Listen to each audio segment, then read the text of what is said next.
బతుకు మీద ఆశ, బతకాలన్న కోరిక ఎవరికైనా ఉంటే వచ్చి టాక్సిక్ చూసుకోండి. తీరా చూసాక బతుకుంటే వచ్చి కింద కామెంట్ చేసుకోండి. అసలు ఆ లిప్ లాక్లు ఏంటి, ఆ రొమాన్స్ ఏంటి? Waste cinema. టాక్సిక్ టార్చర్ అని పెట్టాల్సింది. Toxic is equal to torture right now. One of the worst cinema అని చెప్పొచ్చు ఇది. So it was completely Hollywood level, not a ordinary level. అంటే మనం రెగ్యులర్గా చూసే సినిమా లెవెల్ కాదు ఇది. ఆ రొమాన్స్ ఉంటుంది భయ్యా, ఏ సినిమాలో చూడలే భయ్యా. కనీసం ఏదో మీకు మ్యాటర్ ఉండాలి, అస్సలు మ్యాటర్ లేదు, ఏం లేదు. అంత షో ఆఫ్ ఎలివేషన్లోనే సరిపోయింది. ఎలా ఉందని అడగండి, ఎంత చండాలంగా ఉందని డైరెక్ట్ క్వశ్చన్ అయ్యాను. ఇంతమంది 2500 మంది చూశారండి 6 స్క్రీన్లో. ఒక్కలంటే ఒక్కరు కూడా చప్పట్లు కొట్టలేదన్న, అందరూ డిసప్పాయింటెడ్. టాక్సిక్ సినిమా నా జీవితంలో వదిలేక ఎందుకు వచ్చింది. బతుకు మీద ఆశ, బతకాలన్న కోరిక ఎవరికైనా ఉంటే వచ్చి టాక్సిక్ చూసుకోండి. తీరా చూసాక బతుకుంటే వచ్చి కింద కామెంట్ చేసుకోండి. సో ఒక మంచి డిజాస్టర్ పడిపోయింది యశానికి. యశ్ని ఎవరు తొక్కాల్సిన అవసరంలా, ఆయన కానీ రాంగ్ స్క్రిప్ట్ ఎంచుకుని రాంగ్ సినిమా చేసి ఆయనే తొక్కేసుకున్నాడు. సో ఒక మంచి ప్లాప్. ఎందుకు ఇలాంటి సాహసం చేశాడు అనుకోవచ్చు. గీతూ మోహన్ దాస్ ఎందుకు నమ్మాడో, ఆవిడ ఏం చెప్పి ఒప్పించిందో నాకు తెలియదు. కానీ నేను అలాంటి సినిమా అయితే ఎక్స్పెక్ట్ చేయలేదు. ఒక దురంధర్ 2, పుష్ప 2 రికార్డులు బ్రేక్ చేసేంత సినిమా అవుతుంది అనుకున్నా. సో మంచి అటర్పలే పడిపోయింది. కానీ రుక్మిణి వసంతన్ గ్లామర్ మాత్రం నైట్ కుర్రోళ్ళు కళ్ళకి వచ్చింది. అంత బాగా చూపించాడు. సినిమా అయితే నాకు నచ్చలేదు. ఓకే, సో సీన్స్ ఏమన్నా కట్ చేశారా లేదంటే అన్నీ ఉన్నాయా? అన్ని సీన్స్ ఉన్నాయి. ఐటమ్ సాంగ్ లేకపోయినా కూడా ఐటమ్ గ్లామర్ ఉంది, ఎలివేషన్స్ ఉన్నాయి, బీజిఎంలు ఉన్నాయి. కానీ సినిమా నాకు నచ్చలేదు. సో నేను థియేటర్కి వెళ్ళి 10 నిమిషాలకు నాకు అర్థమైపోయింది. ఒరే ఒరే ఒరే పొడుకోక నిద్ర వచ్చేస్తున్నా అనిపించింది. అయినా సరే నేను పెట్టి 400కి న్యాయం జరగాలని నన్ను నేను కొట్టుకుని నిద్రలేపారు చూసా. అప్పటికి థియేటర్ 10 కోట్లు వెళ్ళిపోదాం అనుకున్నా, అయినా వదలలేదు, డోర్లు మూసేశారు. ఇది టాక్సికా లేదంటే తలనొప్పి వేసుకుంటాం కదా అమృతాంజన తలనొప్పి బామ్మ. సో సినిమా అయితే డిజాస్టర్ అండి, నాకు నచ్చలేదు. సో అటర్ప్లాప్ నేను 5కి 0 ఇస్తానండి. 0 ఇవ్వడమే ఇచ్చేయడమే మంచి అటర్ప్లాప్. అందరికన్నా నాకు రుక్మిణి వసంతన్ నచ్చింది, నా పాలజించక్క. సో నాకు బాగా నచ్చింది. ఆ అమ్మాయి కోసం వచ్చా, ఇంకేం చెప్పలేనండి. దయచేసి మీ దండం పెడతా. Cinema flop. సినిమా గురించి చెప్పాలంటే ఫస్ట్ ఆఫ్ ఆల్ మాటలు రావట్లేదు. ఆ సినిమాలో యష్ గారైనా అనిపిస్తుంది, ఒక ఎనిమల్, ఒక దురంధర్, ఒక కేజీఎఫ్ ఇవన్నీ మిక్స్ కొట్టి చూస్తే ఎలా ఉన్న సినిమాలో ఉంది. అసలు ఎనిమల్ సినిమాలో చూశారు కదా, అందులో ఉన్న రొమాన్స్ దీనికి 100 రెట్లు ఎక్కువ ఉంది. అసలు రవితేజ ఇచ్చాడు కిక్, ఏముందిరా టాక్సిక్. చిరంజీవిని అంటారు బాసు, రికార్డులు ఇరగదీశాడు యష్. అసలు నిజంగా నాకు చెప్పాలంటే మాటలు రావట్లేదు. వల్గారిటీ కాదన్నా, వల్గారిటీ 2 అని చెప్పాలి. అసలు ఆ డైలాగులు, ఆ మాటలు. ఫస్ట్ ఆఫ్ ఆల్ మీరు థియేటర్కి వస్తేప్పుడు అయితే ప్రతి ఒక్కరు 18 ఇయర్స్ అయితే రండి సినిమాకి. చాలా కాంట్రవర్సీ. అసలు ఏంటి ఆ రొమాన్స్ ఏంటి, ఆ సాంగ్స్ ఏంటి, అసలు నిజంగా ప్రతి ఒక్క వర్డ్ టు వర్డ్. అసలు థియేటర్లో టికెట్లు బుక్ చేసేటప్పుడే వస్తుంది, మీరు 18 ఇయర్స్ అని ఉంటుంది. 18 ఇయర్స్ వాళ్ళు మాత్రమే సినిమాకి వస్తే మాత్రం ఎంజాయ్ చేస్తారు. అంతకంటే చిన్నపిల్లలు మాత్రమే సినిమాకి తీసుకొని రాకండి.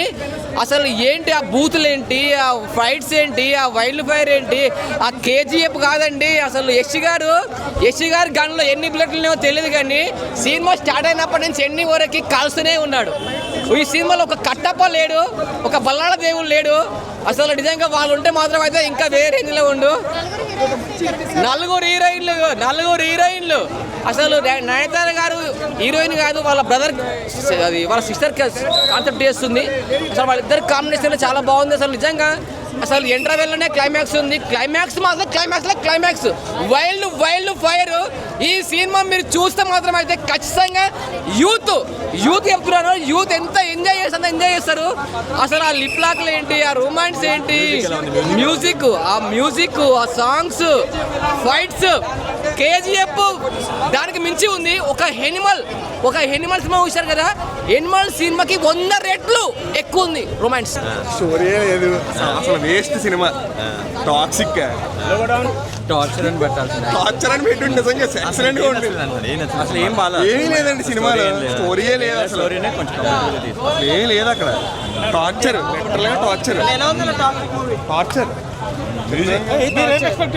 Toxic is equal to torture right now. ఎందుకు సినిమా నచ్చలేదు? అసలు ఏముందని there was nothing to watch ఆ మూవీలో. మీరేం ఎక్స్పెక్టేషన్ పెట్టుకున్నారు కేజీఎఫ్? యా అంటే కేజీఎఫ్ రేంజ్లో అట్లీస్ట్ ఆ లెవెల్లో కాకుండా కొంచెమన్నా మ్యాచ్ అవుతుందేమో అనుకున్నాం. బట్ యాక్షన్ జస్ట్ ఎక్కడెక్కడో సీన్స్లో పడేశాడు.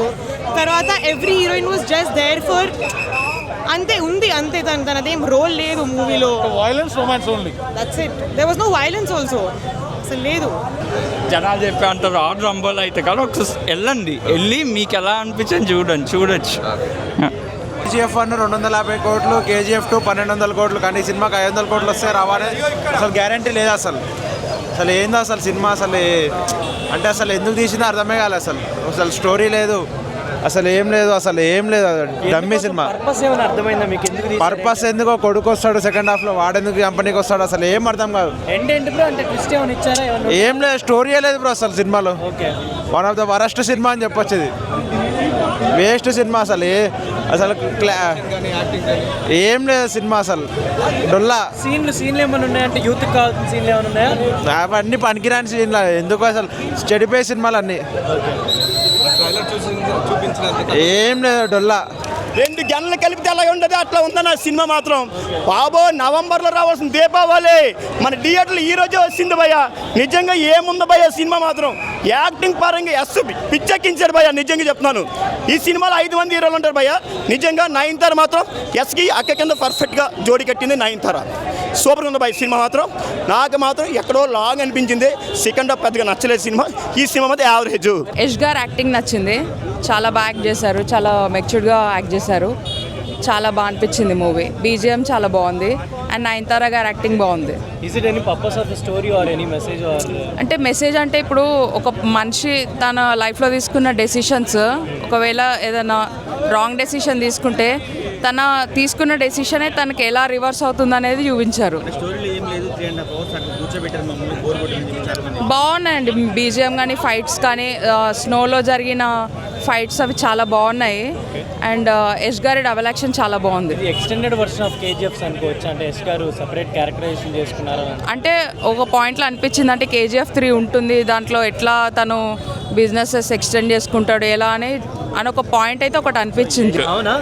ఏంటంటే is there any message or not message? If you go deep and deeper into something, మనం మామూలుగా ఈ సినిమాలో చూసాం కదా, అలా ఒక కాన్సెప్ట్ని పట్టుకొని మనం డీప్గా వెళ్ళిపోతే మనం లైఫ్లో అన్నింటినీ ఎలా కోల్పోతాం అనేది ఈ మూవీ భయ్యా. సో ఇది నార్మల్ ఆడియన్స్కి అర్థం అవుతుందా? లైక్ ఓన్లీ గ్రోన్ అప్కే చూడాలి అన్నప్పుడు వాళ్ళే చెప్పారు కదా. Not grown apps, you should connect to the movie. So you should not expect A routine way of movie and routine way of telling the story. If you leave your self out side and you should leave your foot out side and enter in to the theatres, definitely will connect to the movie. అర్థం అవుద్ది bro, అంటే కొంచెం తగ్గి చూడాలన్నమాట. అంటే ఇప్పుడు నాకు song రావాలి, ఇప్పుడు నాకు ఇలా డిమాండ్స్ లేకుండా what they are showing exactly how you need to connect to the movie అనేది మీరు చూడాలి. ఇప్పుడు బుక్ చదువుతున్నాను అనుకో, పేజ్కి మారిపోతుంటుంది story. So you need to understand what he was writing exactly. Highlights అంటే యాక్షన్ సీక్వెన్సెస్ భయ్యా. So it was completely Hollywood level, not a ordinary level. అంటే మనం రెగ్యులర్గా చూసే సినిమా లెవెల్ కాదు ఇది, చాలా ఎక్స్ట్రాడినరీగా తీశారు. కష్టమే అది కష్టమే కానీ but youth who really loves the movies will definitely enjoy this movie. అన్న ఇప్పుడే టాక్సిక్ సినిమా చూసిన నేను, టీజర్ టైలర్ చూసిన భయ, అబ్బా ఏముంది భయ, వేరే లెవెల్ ఉంది భయ. నేను అనుకున్నట్టు నాకు కావాల్సిన స్టఫ్ మాత్రం దొరికింది భయ. ఆ ఏంది ఆ ఎస్ బాడీ, ఆ కట్అవుట్, వామ్ము ఒక్కొక్క సీన్ మాత్రం అదిరిపోయింది. మెయిన్గా మాత్రం మా స్క్రీన్ ప్రజెన్స్, ఆ ఎలివేషన్స్, అసలు కేజీఎఫ్ గారు తోపు ఉంది భయ సినిమా. మెయిన్ మాత్రం డైరెక్టర్ గారికి చెప్తున్నా, కొన్ని డిసప్పాయింట్ అయినా భయ, నాకు కొంచెం లాగ్ అనిపించింది సినిమా. అంటే స్టోరీ అంటే ఏం లేదు, ఆ స్టోరీ ఏంటంటే ఆ హీరో డాన్గా ఎదగాల, మాఫియా డాన్గా ఎదగాల, ఆయన ఎలా ఎదగాలనేది స్టోరీ. నాకైతే భయ ఎస్ బాడీ, 3 హీరోల్ని ఆ రొమాన్స్ ఉంటుంది భయ. అబ్బా ఏ సినిమాలో చూడలే భయ, ఏమైనా ఆర్ఎక్స్ అన్నాడు, ఏ సినిమా నాకు కొట్టు కూడా పోతూనే ఉన్నాడు, దొరికిన దాన్ని దొరికినట్టు వేసిన దాన్ని వేసి కూడా పోతాడు భయ. నాకు అది మాత్రం నచ్చింది భయ. ఈ ఫైటింగ్ సీన్ ఏం నాకు వర్కౌట్ కాలేదు, అది చూసుకుంటా ఉన్నా. ఇంకా కాసేపు ఉంటే బాగుండే, ఇంకా కాసేపు ఆతృత ఉంటుంది కదా భయ. అది మాత్రం ఇది ఒక సాంగ్ ఉంటుంది భయ, రొమాన్స్ సాంగ్ బీచ్లో, అబ్బా ఆ సాంగ్ మాత్రం వేరే లెవెల్ భయ. కానీ నాకు ఏంటంటే రొమాన్స్ తప్ప ఫైటింగ్ నాకు అర్థం కాలే భయ. అసలు అది ఎందుకు పెట్టిండో, అది ఏమున్నదో, ఒక మాఫియా డాన్గా ఎదగాలనుకున్నాడు, ఎదిగిండు భయ. అదే నయనతార వాళ్ళ అక్క క్యారెక్టర్ వేసింది.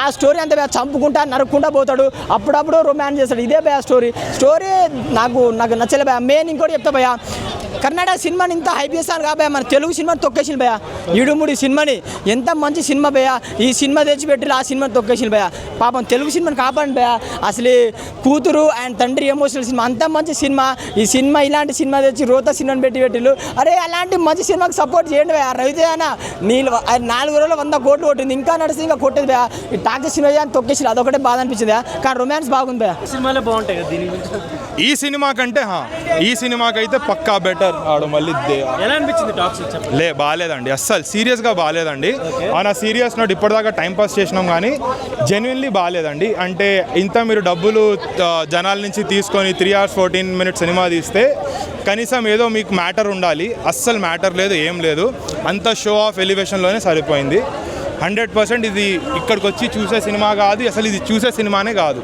సో ఎస్ సో యశ్ తనకి తానే ఇలాంటి స్క్రిప్ట్ ఎంచుకోవడానికి మీరు అవునండి మీరు మంచిగా యాక్టింగ్ చేసుకోవచ్చు కదా మీకు స్క్రిప్ట్ మంచిగా ఉంటే ఓకే మీకు మీ స్క్రిప్ట్ మీద కన్విక్షన్ ఉంటే ఫైన్ కానీ ఇది వర్కౌట్ అయితే కాలేదండి 100% కాలేదు అంటే యశ్ రాశారంట స్టోరీ ఎందుకు రాశారో ఏంటో మరి నాట్ నైస్ ఎలాగుందని అడగండి ఎంత చండాలంగా ఉందని డైరెక్ట్ క్వశ్చన్ అయ్యానా ఇంతమంది 2500 మంది చూశారండి 6 స్క్రీన్లో ఒక్కరు కూడా చప్పట్లు కొట్టలేదన్న అందరూ డిసప్పాయింటెడ్ కొన్ని మంది అరుస్తున్నారు మధ్య మధ్యలో సీన్స్ వాళ్ళు ఫ్రీ టికెట్లు అయ్యి ఉంటాయన్న వాళ్ళు అలా అరిశారంటే ఫ్రీ టికెటే డబ్బులు ఇచ్చుకునేవాడు ఎవడు కూడా ఇలా అరడు ఎందుకంటే ఆడికి ఆ బాధ ఉంటుంది ఫ్రీగా టికెట్ వచ్చింది కదా ఏదో అరిచేద్దాంలే అని చెప్తా అరిచా అలాంటి వాళ్ళు మీరు రివ్యూలు రాయకండి వాళ్ళ వల్ల వేరే వాళ్ళు ఇప్పుడు వచ్చి చూసే వాళ్ళు ఇబ్బంది అవుతారు అస్సలు కాదు దిల్ రాజు గారు మళ్ళీ మీరు సినిమా చూసుకోనండి 150 కోట్ల అనవసరంగా దీనికోసం 23 సినిమాని కూడా పక్కన పెట్టేశారు మంచి భక్తిగా వెళ్తున్న సినిమాని తీసేసారు థియేటర్లు ఖాళీ లేవని నాగవంశీ గారు మీరు మంచి పని చేశారండి ఈ సినిమా తీసుకోకుండా నిజంగా అండి